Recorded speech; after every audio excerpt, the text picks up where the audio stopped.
ఆ nominations promo నాకైతే చిన్న సైజు షార్ట్ ఫిల్మ్లా అనిపించింది. మామూలుగా లేదు అసలు. డెమోన్ రీతు నామినేట్ చేయటం ఏంటి? దాని తర్వాత లాస్ట్లో వాళ్ళిద్దరు ఫేస్ ఆఫ్ ఒకళ్ళు ఇటు వెళ్తా ఉంటే ఈ వారం నామినేషన్స్ నిజంగా అబ్సల్యూట్ సినిమాని తలపేస్తాయి. 10వ వారం నామినేషన్స్ ఈ రేంజ్లో నేను ఎక్స్పెక్ట్ చేయాల, అంటే ఈ కంటెస్టెంట్స్తో. దట్టు డెమోన్ రీతు నామినేట్ చేయడం ఏంటి?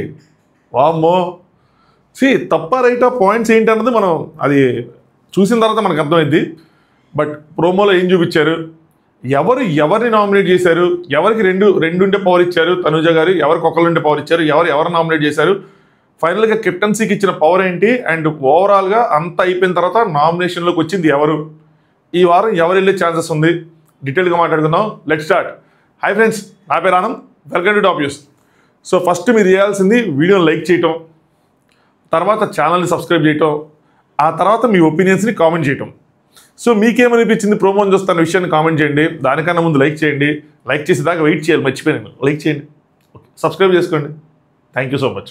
సో ఎవరైతే కొత్తగా చూస్తున్నారో సబ్స్క్రైబ్ చేసుకోండి. పాత వాళ్ళు ఆల్రెడీ చూస్తున్నా సబ్స్క్రైబ్ చేయకుండా ఉన్న వాళ్ళు కూడా ప్లీజ్ సబ్స్క్రైబ్ చేయండి. సబ్స్క్రైబ్ చేసుకుని వాళ్ళకి ఈ నోటు. సరే, మనకు ముందు ప్రోమోలో ఏం చూపించారో ప్రోమో గురించి మాట్లాడుకుందాం, దాని తర్వాత మిగతా విషయాలు. ఈ కొండలు పగలగొట్టే టాస్కే ఏంటో అది ప్రతి సంవత్సరం పేలింది బ్రో, గమనించండి. ప్రతి సంవత్సరం ఆల్మోస్ట్ విజయ్ సన్నీ వాళ్ళ టైం దగ్గర నుంచి పేలుతూనే ఉంటుంది. విజయ్ సన్నీ వాళ్ళ సీజన్లో గట్టిగా పేలింది, బిందు మాధవ్ వాళ్ళ సీజన్లో గట్టిగా పేలింది, సీజన్ 7లో గట్టిగా పేలింది, లాస్ట్ ఇయర్ కూడా గట్టిగానే పేలింది. బాగా హిట్ అవుతుంది అంటే ఆ కొండ పగలగొట్టడంలోనే ఒక ఊపు, ఒక వైబు, ఆ బ్యాట్ పట్టుకోవడంలో ఒక స్టైలు. సో మన వాళ్ళు పైగా ఎన్ని చూసి వస్తారు కాబట్టి ప్రోమో కట్లు పడతాయి, మనం ఇలా చేయాలి, ఇలా కొట్టాలి, జిగ్ తిప్పి కొట్టాలి, అలా అనుకుంటూ ఉంటారేమో. ఈ ఫస్ట్ థింగ్, ఎవరిని ఎంతమందిని నామినేట్ చేయాలి అని నిర్ణయించాక కెప్టెన్ చేతిలో ఉంటుంది. సో నామినేషన్స్కి ఒక పవర్, అంటే ఎవరు 1, 2 అని చెప్పి అక్కడ టోకెన్స్ పెట్టారు. సో 8 టోకెన్లు ఉన్నాయి. కెప్టెన్ తనుజకి పవర్ ఇచ్చాడు బిగ్ బాస్. సో ఎవరికి ఎవరు ఒకళ్ళు చేయాలి, ఎవరు 2 చేయాలని చెప్పి. సో తనుజ కొంచెం అంటే ఈ టైంలో ఇంకా తెలివితేటలు అన్నది చెప్పలేను, కానీ అంటే ఏం లేదు, ఎవరైతే ఎక్కువ మందిని అంటే ఎవరిని ఇరికించాలి, నామినేషన్స్ ఎక్కువ చేయలేము అని అనుకుంటారో వాళ్ళకి 2 ఇవ్వటం, లేదంటే ఎవరికి 2 ఇస్తే మన అనుకున్న వాళ్ళు నామినేట్ చేస్తారో వాళ్ళకి 2 ఇవ్వకుండా వాళ్ళకి 1 ఇవ్వటం. సో ఎవరికి స్క్రీన్ స్పేస్ రాకూడదు అని అనుకుంటామో వాళ్ళకి 2 ఇవ్వకుండా 1 ఇవ్వటం. అలా కొంచెం ఆలోచించాలి. కాకపోతే మన కంటెస్టెంట్ ఏంటి తెలుసా, అమ్మ నాకు ఓటైతే చాలా దేవుడా అనుకునే వాళ్ళు ఎక్కువ మంది ఉంటారు. సో అందుకని దీన్ని ఏం పెద్ద చెప్పలేము. సో ఆడుకుని నాకు తెలిసి ర్యాండమ్గా ఇచ్చుంటారు. ఇంకోటి ఏంటంటే అక్కడ కంటెస్టెంట్స్ రిక్వెస్ట్ చేసుకుంటే ఇచ్చే పద్ధతి కూడా ఉండొచ్చు, మనకు తెలియదు అది. లేదంటే ఆవిడే నిర్ణయించి డైరెక్ట్గా ఆవిడే ఇచ్చారు. సో ఒక నామినేషన్ 2 నామినేషన్ పవర్ ఉంది. 8 టోకెన్ ఎవరికి ఇవ్వాలన్నది మీ ఇష్టం మీద ఆధారపడి ఉంటుంది. సో ఆవిడ ఇష్టమే. బట్ వీళ్ళు రిక్వెస్ట్ చేసుకున్నారు లేదా అన్నది మనం లైవ్ ఎపిసోడ్ చూసిన తర్వాత మనకు అర్థమైంది. సో ఇమాన్యుయల్కి 2 ఇచ్చారు తనుజ, ఎందుకంటే ఫస్ట్ టైం రీతుని చేశాడు, తర్వాత భరణి గారిని చేశాడు. రీతు వర్సెస్ డెమోనేమో కానీ రీతు వర్సెస్ ఇమాన్యుయల్, రీతుని ఆర్గ్యుమెంట్లో కొట్టలేము అంటే ప్రోమో వరకు చూసింది చెప్తున్నా. పాయింట్ గుర్తుపెట్టుకుని మరి లింక్ వేస్తుంది.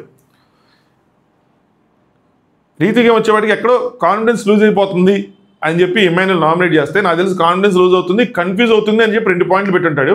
దానికి రీతి నువ్వెక్కడ కన్ఫ్యూజ్ అవ్వలేదు ఇమాన్యుయల్, మరి అంటే నేను ఎక్కడ అవ్వలేదు అనగానే సంచాలకగా బెలూన్స్ టాస్క్ ఏదైతే ఉందో అక్కడ నువ్వు కన్ఫ్యూజ్ అయ్యావు కాబట్టి గేమే రద్దు చేశారు. ఆ పాయింట్ తీసుకొచ్చి ఇక్కడ కంబైన్ చేసింది. కాలికేస్తే ఏలికేస్తే కాలికేసే రకం రీతు. ఆర్గ్యుమెంట్లో కొట్టలేరు నేను అప్పుడెప్పుడు ఒకటి పెట్టాను ఇన్స్టాగ్రామ్లో, నా దాంట్లో అది స్టోరీలో, రీతుని నామినేషన్లో కొట్టలేరని చెప్పి నా పందెం 100 రూపాయలు ఛత్రపతి మేము అది దాని మీద స్టాండ్ అయి ఉంటా. అందరికన్నా టాప్లో ఉంటుంది ఆర్గ్యుమెంట్స్లో మాత్రం. ఇమాన్యుయల్ నేను కన్ఫ్యూజ్ అవ్వలేదంటే కన్ఫ్యూజ్ అయ్యావు కాబట్టి బెలూన్ గేమ్లో ఫౌల్ గేమ్ అయ్యింది అని చెప్పి. నెక్స్ట్ కాన్ఫిడెన్స్ పరంగా నువ్వు ఎక్కడో అందరికన్నా వెనకున్నావు అని చెప్పి ఇంకొక పాయింట్. సో కన్ఫ్యూజన్ ఒక పాయింట్, కాన్ఫిడెన్స్ ఒక పాయింట్. రీతు దానికి ఏమంటుంది, ఇంకో బొమ్మల టాస్క్ ఉంది చూసారా, దానికి కనెక్ట్ చేసింది. నాకు అర్థమైంది అది చెప్తున్నా, కరెక్ట్ చేసుకుంటా ఎప్పుడు ఎపిసోడ్ ఇవన్నీ చూసిన తర్వాత. అంటే నీకు అంత కాన్ఫిడెంట్ ఉంటే గేమ్లో నామినేషన్ అవ్వకుండా ఎన్ని ఉన్నావు కదా, నువ్వు మీ మమ్మీతో బొమ్మ పట్టుకోవాల్సింది, తను సేవ్ చేయడానికి ట్రై చేయాల్సింది, నువ్వు కాన్ఫిడెంటే కదా. అంటే నువ్వైతే డెమోన్ బొమ్మ పట్టుకుంటావంటే ఇక్కడ ఇమాన్యుయల్ లాజిక్ నాకు అర్థమైనంత వరకు కరెక్టేనేమో. ఎలా అంటే ఎవరిదైతే బొమ్మ పట్టుకుంటామో మనం కానీ, అంటే ఒక సపోజ్ సంజన గారు ఇమాన్యుయల్ బొమ్మ పట్టుకొని లాస్ట్కి అయిపోతే సంజన గారు ఇమాన్యుయల్ సంజన గారిని నామినేట్ చేసుకోవాలి ఫస్ట్ రూల్స్ ప్రకారం. తర్వాత రూల్స్ కొంచెం మారినాయి అనుకోండి, అది వేరే విషయం. బట్ ఆ రూల్ ప్రకారం చెప్తున్నట్టు నువ్వైతే పట్టుకుంటావని. సారీ ఆ డిస్టర్బెన్స్ వస్తున్నందుకు. సో ఆ విధంగా ఇమాన్యుయల్ రీతు నామినేట్ చేశాడు. నేను ఎప్పటికీ నామినేట్ చేయడం అనుకున్నా. Rithu versus sorry Emmanuel versus Thanuja పడుతుంది, తనూజ నామినేట్ చేసుకుంటారు కానీ రీతుని చేయడం అనుకున్నా, బట్ చేశాడు. ఇక్కడ ఇంకోటి ఏంటంటే ఇమాన్యుయల్కి తెలుసు, ఏం తెలుసురా అంటే తన నామినేషన్లకి ఎవరం వస్తాడని తెలుసు. సో మేబీ ఇది ఒక గేమ్ ప్లాన్ కూడా అయి ఉండొచ్చు. తనకన్నా లీస్ట్లో ఎవరైతే ఉంటారో అని అనుకుంటాడో వాళ్ళని నామినేషన్లోకి తీసుకురావటం. దివ్యాని అయితే చేయలేడు, కానీ భరణిని రీతుని చేయగలడు కాబట్టి చేశాడు భరణి గారిని. దివ్యాన్ని వేరే వాళ్ళు చేస్తారన్న కాన్ఫిడెన్స్ కూడా తనకు ఉండుండొచ్చు. అక్కడ ఉన్న మాటలు బట్టి వాళ్ళకి అర్థమైపోతుంది. చెప్తానండి ఆ టైం వచ్చినప్పుడు ఏంటని. నెక్స్ట్ ఇమాన్యుయల్ నామినేట్ చేసింది భరణి గారిని. భరణి గారిలో కూడా ఈ ఫైర్ ఎక్స్పెక్ట్ చేయలేదు మా, అందుకే అంటే అబ్సల్యూట్ సినిమాని ఏదో ఊరుకుంటారు అనుకున్నా, లేదు ఆయన కూడా మంచిగానే ఆర్గ్యుమెంట్ చేసుకున్నారు అనిపించింది ప్రోమో వరకు చూస్తే. భరణి అన్న గేమ్స్లో ఇంతకుముందు పెట్టాల్సినంత ఎఫర్ట్స్ ఏమీ పెట్టలేదేమో అనిపిస్తుంది అన్నది క్యాజువల్గా చెప్పేశాడు. భరణి అన్న సింపుల్గా నాకు తగిలిన దెబ్బలు నీ గనక తగిలితే నా దెబ్బలతో పోల్చుకుంటే నీ దెబ్బలు అన్నట్టు నువ్వు అంత గట్టిగా అడగలవా ఇమాన్యుయల్? లాజిక్కే, పాయింటే, ఆర్గ్యుమెంటే, పేలుతుంది గట్టిగా, మామూలు పాయింట్ కాదు. ఇమాన్యుయల్ అదేనన్నా అని చెప్పేది చెప్పబోతుంటే ఇక్కడ మాత్రం ఫైర్ అయ్యాడు భరణి అన్న. నేను అడిగిన దానికి సమాధానం చెప్పి ఇమాన్యుయల్ ఏదైతే తిప్పి చెప్పదు. ఇన్ఫ్యాక్ట్ ఈ పాయింట్స్ పెట్టి గేమ్స్లో ఎఫర్ట్స్ పాయింట్స్ పెట్టి భరణి అన్నని చేయలేదు. ఎందుకంటే నాగార్జున గారు ముగ్గురిని మెచ్చుకున్నారు, భరణి అన్నని, ఇమాన్యుయల్ని, సుమన్ అన్నని. ఇంకోటి ఏంటంటే ఇమాన్యుయల్ సుమన్ అన్నలో ఆ యాంగిల్ కనిపిస్తుంది కాబట్టి, కామెడీ యాంగిల్ కనిపిస్తుంది కాబట్టి పెద్ద ఇదిగా ఉండదు. కానీ భరణి అన్నలో అది కనిపించేపాటికి ఇంకొంచెం స్పెసిఫై చేసి మరీ మెచ్చుకున్నారు నాగార్జున గారు. అందుకని 360 degrees చూడమంటున్నారు నెక్స్ట్ లైన్లో. పర్ఫార్మెన్స్ అంటే 360 degrees వస్తుంది ఇమాన్యుయల్, నాట్ ఓన్లీ టాస్క్లు. సో టాస్క్లే కాదు మిగతాయి కూడా చూడాలి, అది ఇది అని చెప్పి ఆ పర్ఫార్మెన్స్ కోసం హైలైట్ చేశారు. వారంలో ఆయన కష్టపడ్డారు. ఇది పెట్టి చేయలేము, సేఫ్ గేమర్ అని పెట్టి చేయలేము, ఎందుకంటే అయిపోయినాయి ఆ పాయింట్లన్నీ. బట్ భరణి అన్నని చేయాలి, ఎందుకంటే భరణి అన్నకి ఓటింగ్ అనేది తక్కువ ఉందన్న విషయం ఇమాన్యుయల్కి అర్థమవుతుంది కాబట్టి భరణి అన్న లాగాలి. సో ఆ విధంగా లాగాడేమో అనిపించింది. లాస్ట్ టైం కూడా చేసినట్టున్నాడు ఆల్రెడీ, మళ్ళీ చేశాడు, కొంచెం టార్గెట్గానే ఉంటుంది. బట్ ఇంతకు మించి ఇమాన్యుయల్ దగ్గర ఆప్షన్స్ కూడా లేవు. ఆ దగ్గరికి వచ్చేవారికి ఇంక వాళ్ళు చేసుకోవాల్సిందే. ప్రతి టాస్క్లో నాకు సాధ్యమైనంత ఎఫర్ట్స్ పెట్టి ఆడుతున్నాను అంటే నాకు అనిపించట్లేదు అన్నా అన్నాడు. సో ఇక్కడ అనిపించట్లేదు అన్న దానికన్నా కూడా లేదన్నా నేను నుంచి ఇంకా ఎక్స్పెక్ట్ చేస్తున్నాము అని ఉంటే బాగుండేదేమో. బట్ చూద్దాం ఇంకంతమించి ఏం ఆర్గ్యుమెంట్ అయింది అంటే ప్రోమో ప్రకారం చూసుకుంటే అనిపించట్లేదు అంటే నీతో కలిపి ఆడిందే కదా, నీ పక్కనే నుంచుందే కదా వారం మొత్తం. సో ఒక టాస్క్ ఓడిపోవటం గెలుపు అన్నది ఇంకా అది ఎఫర్ట్స్ కనిపిస్తున్నాయి కదా, ఆయనకి తగిలిపోయింది, ఆయన హైట్కి అది డిసడ్వాంటేజ్. సో మొత్తానికి అనిపించట్లేదు అనగానే అవునా సరే కొట్టుకో అన్నాడు. ఆయన వచ్చి కొట్టుకున్నారు. ఎక్కువ ఆర్గ్యుమెంట్స్ ఉండదు అలా అని చెప్పి ఆర్గ్యుమెంట్ చేయకుండా వదిలేదు. చూద్దాం. సో ఈ విధంగా ఇమాన్యుయల్ భరణి గారిని రీతు గారిని చేశారు. ఇప్పుడు ఇది మా ట్విస్ట్, అది దా సర్ప్రైజ్ అన్నట్టు డెమాన్ రీతుని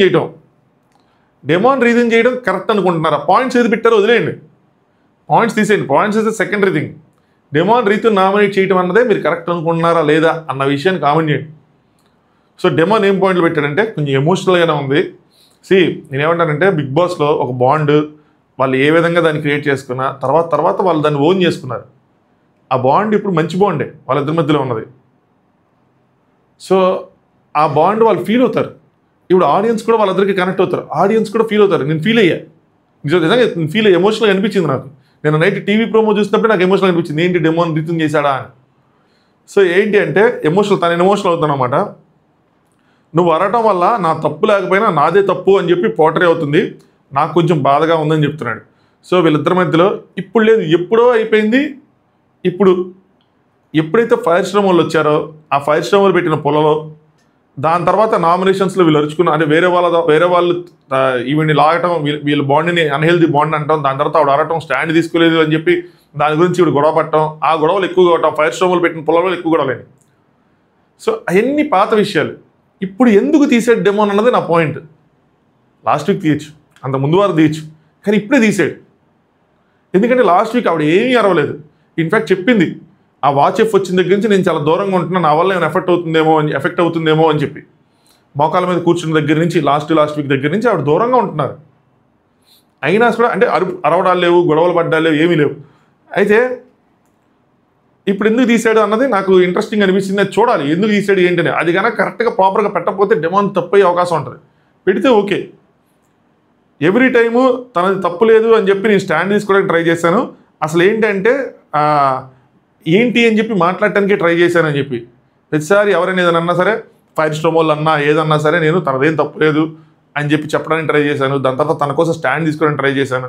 కొన్ని చోట్ల తీసుకోలేదు, అది నాగార్జున గారు కూడా చెప్పారు, ఆడియన్స్ కూడా చెప్పారు, అందరూ చెప్పారు. బట్ నువ్వు ట్రస్ట్ లేదని చెప్పి హర్ట్ చేసావని.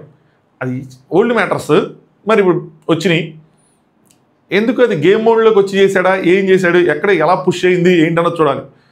ఎవ్రీ టైం నేను మంచిగా కోరుకున్నాను, నేనైతే చాలా బాధపడుతున్నా అని చెప్పి. సో ఈ నామినేషన్స్ అంతా, నామినేషన్ అంటే ఇంట్లోంచి బయటికి వెళ్ళిపోయేది. ఇది ఎప్పుడు బిగ్ బాస్ హౌస్లో ఉంటే కన్ఫ్యూజన్, ఫ్రెండ్ అయినా చేయాలా వద్దా అని చెప్పి. వీళ్ళు మోర్ దెన్ ఫ్రెండ్స్ కాబట్టి, అంటే వాళ్ళు ఉన్న క్లోజ్నెస్కి మళ్ళీ వేరే పదాలు చెప్పట్లా, ఫ్రెండ్స్లోనే బెస్ట్ ఫ్రెండ్స్ అన్నట్టు. సో మరి ఆబ్వియస్గా రీతు దీన్ని డిపెండ్ చేసుకోలేదు. ఎవరు వచ్చినా డిపెండ్ చేసుకోగలిగే రీతు ఇంక డిపెండ్ చేసుకోదు అని అనుకుంటున్నా, వదిలేసింది అని అనుకుంటున్నాను. ఇంక బాధలోకి వెళ్ళిపోతుంది.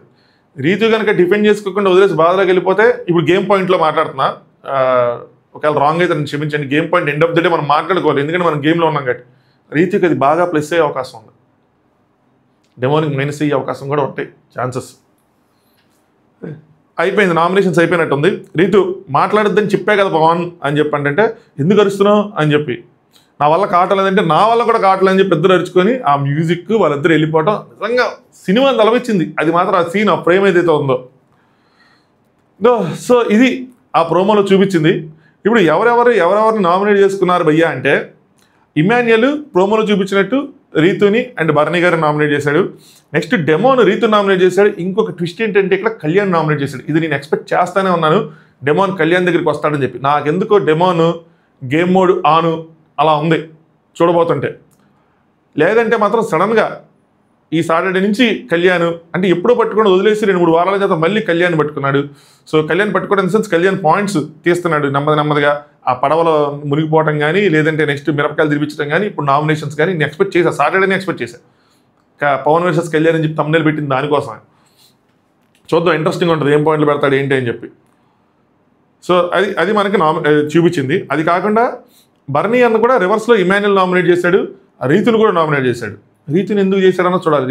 రీతు చాలా మంది టార్గెట్ అవ్వచ్చు, రీతు దివ్య కొద్దిగా. Next Rithu Divya and Sanjana garu nominate చేసింది. రీతు కూడా గేమ్ పాయింట్లోనే నామినేట్ చేస్తుంటారు, ఎందుకంటే తను సేవ్ అవ్వాలంటే ఒక ఇద్దరు తనకన్నా లిస్ట్లో ఉంటారు అనుకున్న వాళ్ళు రావాలి. దాని తర్వాత దివ్య రీతు నామినేట్ చేసింది. ఇది రివర్స్ నామినేషన్స్ కూడా అయ్యి ఉండొచ్చు, ఇది ఏమైనా సరే. కానీ దివ్యకి ఇక్కడ మీరు గమనిస్తే ఒకటే నామినేషన్ పవర్ ఇచ్చారు. మరి స్క్రీన్ స్పేస్ రాకూడదు అనుకున్నారా, ఏమనుకున్నారా, అంత ఇంటెలిజెంట్గా ఆలోచించారా, అంత దూరం ఆలోచించారన్నో తెలియదు మరి. నెక్స్ట్ అగైన్ సంజన గారు కూడా కళ్యాణ్ నామినేట్ చేశారు. దాని తర్వాత ఒక నామినేషన్ పవరే. దాని తర్వాత సుమనన్న కూడా ఒక నామినేషన్ పవర్ ఇచ్చారు, కళ్యాణ్ నామినేట్ చేశారు సుమనన్న. ఇది దా సర్ప్రైజ్. సుమనన్నకి ఏం పాయింట్ దొరికిందో కళ్యాణ్ మీద, గేమ్ కనిపించట్లేదనో, కన్ఫ్యూజ్ అవుతున్నాడనో, లేదంటే తనుజ మీద ఓడిపోయాడు కదా దానికోసమనో. సో మొత్తానికి నామినేట్ చేసి ఉంటారు. దాని తర్వాత కళ్యాణ్కి మళ్ళీ రెండు పవర్స్ ఇచ్చారు. తను డెమోన్ అండ్ సంజన గారిని నామినేట్ చేశారు. So demon first Kalyan nominate చేయడం, కళ్యాణ్ రివర్స్లో డెమోన్ నామినేట్ చేయడం, ఇంకా సంజన గారిని నామినేట్ చేయడం చేస్తుంటాడు. సో సంజన గారి మీద తనకు పాయింట్స్ ఉన్నాయి. సో మామూలు పాయింట్లు, పెద్ద పాయింట్లు కాదు కానీ. నెక్స్ట్ ఇది. సో 8 మంది పేర్లు చెప్పాను కదా, అందరికీ కవర్ చేశానా? రైట్. ఇది నామినేషన్స్ అయిపోయిన తర్వాత ఎవరెవరు నామినేషన్స్లోకి వచ్చారు అంటే, రీతు, కళ్యాణ్, సంజన గారు, డెమోను, ఇమాన్యుయల్, బర్నీ అన్న, దివ్య, వీళ్ళందరూ నామినేషన్స్లోకి వచ్చారు. వచ్చిన తర్వాత ఇక్కడ బిగ్ బాస్ కెప్టెన్కి పవర్ ఇచ్చారు. సో ఎందుకంటే కెప్టెన్కి కావాల్సిన అందరూ నామినేషన్స్లో ఉన్నారు, ఎవరిని సేవ్ చేస్తారు అని చెప్పి. ఎందుకంటే బర్నీ అని ఉన్నాడు సేవ్ చేయడానికి, ఇమాన్యుయల్ ఉన్నాడు సేవ్ చేయడానికి, కళ్యాణ్ ఉన్నాడు సేవ్ చేయడానికి, రీతు ఉంది సేవ్ చేయడానికి. రీతుకి మెజారిటీ ఓట్లు పడ్డాయి, 4-5 నామినేషన్లు పడ్డాయి, 4 నామినేషన్లు పడినట్టున్నాయి. ఇప్పుడు ఒక పాయింట్ చెప్తాను, రీతుకి ఇప్పుడు ఒక మాట ఇచ్చారు ట్రైన్ టాస్క్లో. ఆ మాట ఈ మాట కాదు బ్రో, ఆ మాట గోల్డెన్ బజర్ పవర్ వాడతాను అని చెప్పి. ఎందుకంటే చాలా క్రిస్టల్ క్లియర్గా నేను ఎప్పుడు అడిగితే అప్పుడు వాడాలంటే, ఆబ్వియస్లీ ఎప్పుడు అడిగితే అప్పుడు వాడతా అంటారు. ఇది డీల్ కదా, ఇట్స్ ఎ డీల్ అని అంటారు. ఇంకోటి ఏంటంటే బర్నీ గారు కూడా తర్వాత ఎప్పుడు అడిగినప్పుడు నేను వేరే వాళ్ళకి దానికోసం మాట ఇచ్చేసాను అని చెప్తారు కూడా. సో ఆ పవర్ వేరే, అది వేరే, ఇది వేరే. అది ఎందుకు చెప్తానంటే మిడ్ నైట్ టాక్స్లో ఒక పాయింట్ వచ్చింది కాబట్టి చెప్తున్నా. సో మిడ్ నైట్ టాక్స్లో వచ్చిన ఇంకో పాయింట్ ఏంటంటే, అది ఆవిడకైతే వాడుకొని అన్నారు కానీ వేరే వాళ్ళకి వాడతాను అనలేదు అని చెప్పి కొంతమంది రేస్ చేశారు. 50-50 ఛాన్స్. ఎందుకంటే దాని తర్వాత ఏమంటారంటే, నాకు ఎప్పుడు ఛాన్స్ వచ్చినా కూడా నేను ఆడియన్స్ ఓట్స్ ప్రకారమే వెళ్ళాను అన్నట్టు చెప్తున్నారు ఆవిడ. అలాంటప్పుడు మరి వేరే వాళ్ళు కూడా వాడలేరు కదా అన్నది నా పాయింట్. అందుకని కాంట్రడిక్ట్ చేసుకున్నారేమో అన్నది నా point of view. I might be wrong. 50-50. ఇంకోటి నా రియాలిటీ అన్నది రాంగ్గా వెళ్తుంది అంటే, ఆవిడ అన్నది నా రియాలిటీ, రోజు రోజుకి నా రియాలిటీ బయటపడుతుంది అంటే నేను నెగిటివ్లో చెప్పలేదు, పాజిటివ్గానే. ఏంటంటే నేను తెలుసుకుంటా, నేను ఆర్గ్యూ చేయలేనని, నేను అక్కడి నుంచి వాకప్ చేసేస్తాను, నా గురించి నేను తెలుసుకుంటాను అన్న మీనింగ్లో నా రియాలిటీ అనేది క్లియర్గా వాడారు, వేరే వాళ్ళ రియాలిటీ అని అనలేదు. సో 2 పాయింట్ల మీద clarity. Night mid night talks చూడండి వాళ్ళంటే చూడండి. దానికన్నా ముందు ఇప్పుడు వీడియోని ఒకసారి లైక్ కొట్టండి, సబ్స్క్రైబ్ చేసుకోండి. సో మిడ్ నైట్ టాక్స్ దీనికన్నా ముందు వీడియో ఉంటుంది చూడండి. నైట్ జరిగిన డిస్కషన్స్ చిన్నగానే ఉంటుంది, మరి పెద్దగా 30 minutes అంతా ఉంటుంది. సో ఇక్కడ ఫ్రెండ్షిప్ని ప్రూవ్ చేసుకున్నారా అంటే నిలబడ్డారు అనిపించింది. ఎందుకంటే రీతు చాలాసార్లు తనకు సపోర్టివ్గా ఉన్నారు.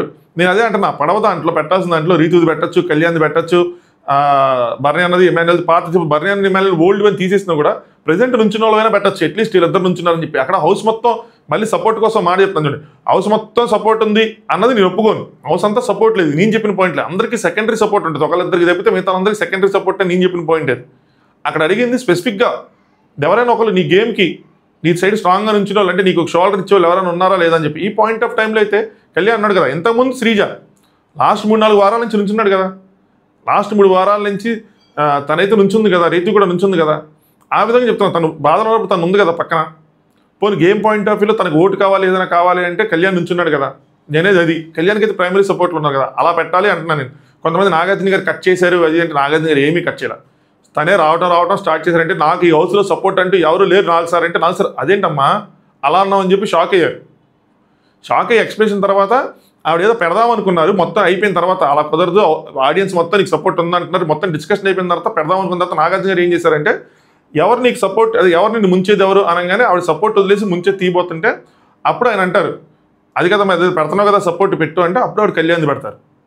సరే, సో మొత్తానికి ఆవిడ ఫ్రెండ్షిప్ ప్రూవ్ చేసుకున్నారేమో, అదే తనకు సపోర్ట్గా నిలిచిన రీతుని ఈ నామినేషన్ నుంచి సేవ్ చేశారు. ఇందులో 2 విషయాలు. ఒకటి, రీతు ఏమైనా బాటంలో ఉంటే అంటే దివ్య వెళ్ళిపోవాలి అలా ఆలోచిస్తారా? మీకు అనిపిస్తుందా? అంత లాంగ్ ఆలోచించి దివ్య వెళ్ళిపోవాలి అన్న విధంగా రీతుని సేవ్ చేయటం కానీ అలా ఉండదే అనుకుంటానండి. నార్మల్గానే ఇంకా తన ఫ్రెండ్ కాబట్టి తనతో ట్రావెల్ చేస్తున్నారు కాబట్టి తనకు ఒక మాట ఇవ్వటం అంటే జరిగింది కాబట్టి అది గోల్డెన్ బజర్ పవర్ కోసం ఇచ్చిన దేనికోసం ఇచ్చినా అది వెళ్ళిపోయింది కాబట్టి ఆ పవర్ మేబీ ఆ మాటలన్నీ వస్తే రావా అన్నది ఒక ఇంట్రెస్టింగ్ ఎలిమెంట్ చూసేటప్పుడు ఆవిడ ఏం చెప్తారు ఏంటి అని చెప్పి. సో మొత్తానికి రీతుని నామినేట్ చేశారు. ఇదంతా లైవ్లో మ్యాక్సిమం కట్ చేస్తారు, మనకి రీతుని నామినేట్ చేసే సీన్ అదంతా మనకి ఎపిసోడ్లోనే వేస్తారు. అది తలకాయ నొప్పి మనకి ఈరోజు లైవ్లో. సో అది సంగతి. సో ఫైనల్గా నామినేట్ అయింది బర్నీ అన్న, దివ్య, కళ్యాణ్, డెమోను, సంజన గారు, ఇమాన్యుయల్. సో వీళ్ళు నామినేషన్లోకి వచ్చారు. ఎంతమంది? 6 నామినేషన్లోకి వచ్చారు. ఈ 6లో ఎవరు ఎలిమినేట్ అవుతారని మీరు అనుకుంటారు కింద కామెంట్ చేయండి. నాకు మాత్రం చెప్తాను ఓటింగ్ అనాలిసిస్ స్టార్ట్ అయిన నేను ఆల్రెడీ చెప్పా, పెద్ద చెప్తే ఏదో తేడాగా ఉంటుంది. సో ఓటింగ్ అనాలిసిస్ రేపు ఈరోజు మొత్తం లైవ్లో డిక్లేర్ అయిపోయిన తర్వాత అప్పుడు మాట్లాడుకుందాం, ముందే కాదు. సో ఇది సంగతి. వీడియో లైక్ చేయకపోతే లైక్ చేయండి, ఛానల్ సబ్స్క్రైబ్ చేసుకోండి. 75Kకి మనం చాలా దగ్గరగా ఉన్నాము. మీరు అందరూ సపోర్ట్ చేస్తే ఈజీగా అయిపోతుంది. అసలు ఒక వీడియోతో అయిపోవచ్చు కూడా, ఎందుకంటే 40-45 వెళ్తున్నాయి, మరి అక్కడ ఆగిపోతుంది అంటే అక్కడ ఎక్స్ట్రా యూజర్స్ వచ్చినట్టే. కనీసం 5 అనుకున్నా 2 వీడియోలకు అయిపోవాలి కానీ బట్ స్టిల్ అందరూ చేసుకోరు కదా. సో చేసుకోవాలనుకున్న వాళ్ళు చేయండి, అంటే చేద్దామన్న ఒపీనియన్ ఉన్న వాళ్ళు చేయండి. నెక్స్ట్ మళ్ళీ లైవ్లో ఏదైనా జరిగితే అప్డేట్స్తో ఇన్స్టాగ్రామ్లో అప్డేట్ చేస్తూ ఉంటాను. ఇన్స్టాగ్రామ్ లింక్ డిస్క్రిప్షన్ ఉంటుంది, ఫాలో అవ్వండి. అంతే. ఎపిసోడ్ రివ్యూ బాగుంది, ఎపిసోడ్ రివ్యూ చూడండి. నైట్ మిడ్నైట్ టాక్స్ రివ్యూ చూడండి. మళ్ళీ ఇంకొక ప్రోమో వస్తే ఇంకో ప్రోమోలో కలుసుకుందాం. Thanks for watching. Top news.